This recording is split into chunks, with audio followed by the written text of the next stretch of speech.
બુલેટિનની શરૂઆતમાં જોઈશું પાટીદાર સંમેલન કે જ્યાં કેન્દ્રીય ગૃહમંત્રી અમિત શાહ બોલી રહ્યા છે।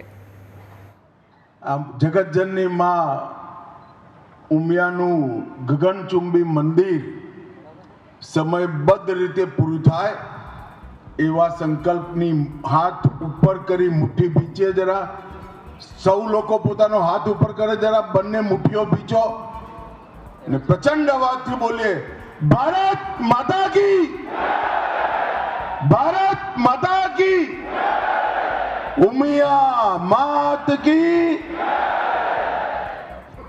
મંચ પર ઉપસ્થિત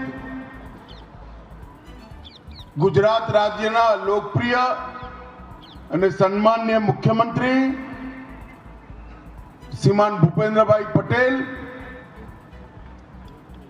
જેમના નિમંત્રણથી આજ હું અહીં આવ્યો છું, એવા મારા મિત્ર અને અધ્યક્ષ વિશ્વ ઉમિયા ફાઉન્ડેશન શ્રી આરપી પટેલ,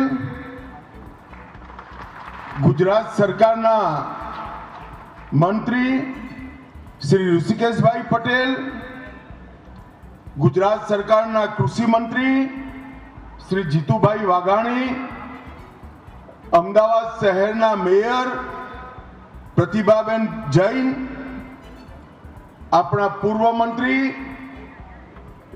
જયેશભાઈ રાદડિયા, શ્રી શૈલેષભાઈ પટેલ, પ્રાંત કાર્યવાહ રાષ્ટ્રીય સ્વયંસેવક સંઘ દીપકભાઈ પટેલ, પ્રહલાદભાઈ પટેલ, શ્રી ડી.એન. ગોલ, મંચ પર બેઠેલા અન્ય સૌ મહાનુભાવો અને આ કાર્યક્રમમાં હજારોની સંખ્યામાં અહીંયા ઉપસ્થિત નવયુવાન સૌ ઉદ્યોગપતિઓ, બિઝનેસમેન, સૌને મારા પ્રણામ, વંદે માતરમ।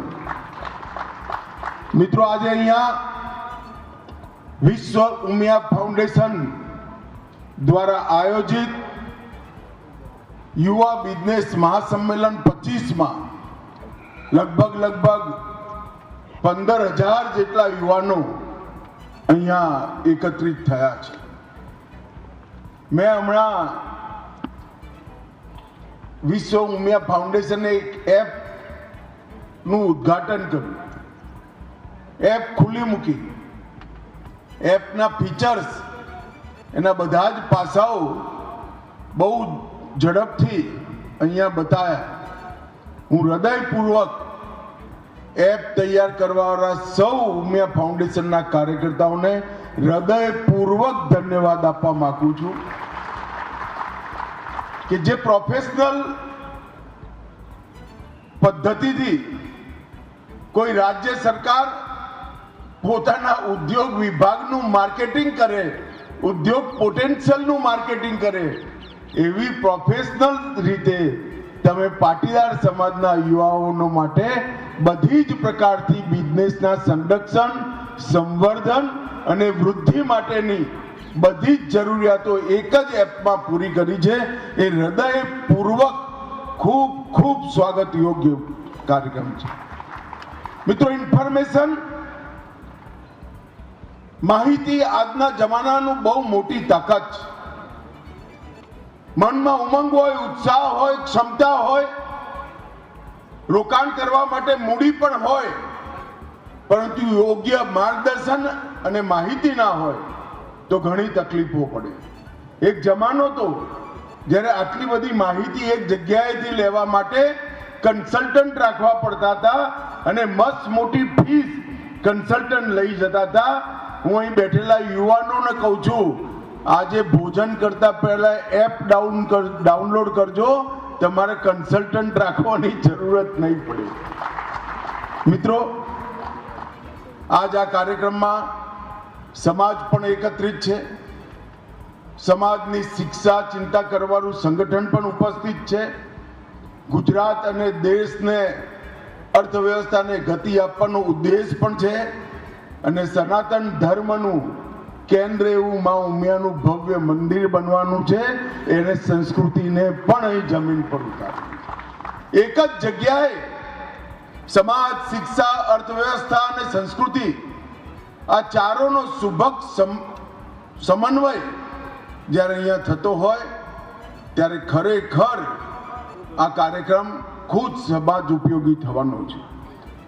મને વિશ્વાસ છે આ કાર્યક્રમના માધ્યમથી યુવાઓને નેટવર્કિંગનો અવસર મળશે, ટેકનોલોજીનું એક્સપોઝરનો અનુભવ મળશે, બિઝનેસની અંદર મેં આગળ કહ્યું એમ મેન્ટરશીપ કોઈ ફીસ વગર મળશે અને ડિજિટલ માર્કેટ પ્લેસ એક્સેસ પણ આ જ એપથી તમને મળવાની છે. મિત્રો, આટલી બધી વસ્તુ જે લોકો દેશના અર્થતંત્રને, ગુજરાતના અર્થતંત્રને આગળ વધારવા માટે ઉત્સુક હોય એમના માટે ઊભી કરવી એ બહુ મોટી વ્યવસ્થા વિશ્વ ઉમિયા ફાઉન્ડેશને કરી છે. મારા હૃદયપૂર્વકના વિશ્વ ઉમિયા ફાઉન્ડેશનને અભિનંદન છે. ક્લાયન્ટ, મેન્ટર, કેરિયર, ઓપોર્ચ્યુનિટી અને બજાર સુધીનો, માર્કેટ સુધીનો સીધો સંપર્ક આ એપના માધ્યમથી થવાનો છે. મિત્રો, વિશ્વ ઉમિયા ફાઉન્ડેશનનો વિચાર ચાલતો હતો ત્યારથી આ સંસ્થા સાથે હું તો નથી જોડાયો, પણ આરપી પટેલે મારી સાથે પાછળ પડી મને જોડી દીધો છે. 16 ડિસેમ્બર 2016 ના દિવસે એની સ્થાપના થઈ ત્યારથી આજ સુધી મક્કમ ગતિથી, સમયબદ્ધ તરીકેથી ઉમિયા ફાઉન્ડેશનનું કામ આગળ વધ્યું છે. માં ઉમિયા પ્રત્યેની અસીમ શ્રદ્ધા ગુજરાત અને ગુજરાતના બહાર સૌ લોકોમાં જગાડવાનું કામ ઉમિયા ફાઉન્ડેશને કર્યું છે. અને પાટીદાર સમાજ અને સમગ્ર ગુજરાતમાં વસતા સૌ સમાજો એક માં ઉમિયાના નેજા હેઠળ એકત્રિત થઈ સનાતન ધર્મની મજબૂત ધરોહર બને, મજબૂત એક પાંખ બને, એના માટે ઉમિયા ફાઉન્ડેશને ખૂબ સુંદર કામ કર્યું છે. સેંકડો યુવાઓને સ્કોલરશિપ, ઉચ્ચ શિક્ષણ અને ઉજ્જવળ ભવિષ્ય તરફ અગ્રેસર થવાનો રસ્તો બતાવો, વિકાસ અને પ્રકૃતિ એનું સંતુલન થાય એના માટે વૃક્ષારોપણના કાર્યક્રમો અને સમગ્ર સમાજને એક સૂત્રમાં બાંધવા માટે જે પુરુષાર્થ આ ફાઉન્ડેશને કર્યો છે એ ખરેખર પ્રશંસનીય છે. એક વ્યક્તિનું, ફક્ત એક વ્યક્તિનું મન જાગૃત થાય તો આખા દેશમાં બહુ મોટું પરિવર્તન આવતું હોય છે. પરંતુ જ્યારે વ્યક્તિઓને જોડી બનેલા સમાજનું એક સાથે મન જાગૃત કરવું અને પ્રવૃત્ત કરવું એ દેશને ખૂબ મોટી એક પ્રકારથી વિકાસની તક પૂરું પાડતું હોય છે.